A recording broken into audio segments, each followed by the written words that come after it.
Welcome back to another technical deep dive here in the debug zone. Today we're tackling a big question and breaking it down with insights from other users. Hopefully this clears up some misconceptions and helps you get the answer you need. So buckle up, stay a little curious, and let's jump right in.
And that's a wrap.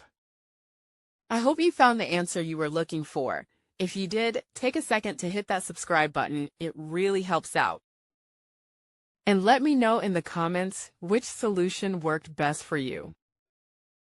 See you next time in the debug zone.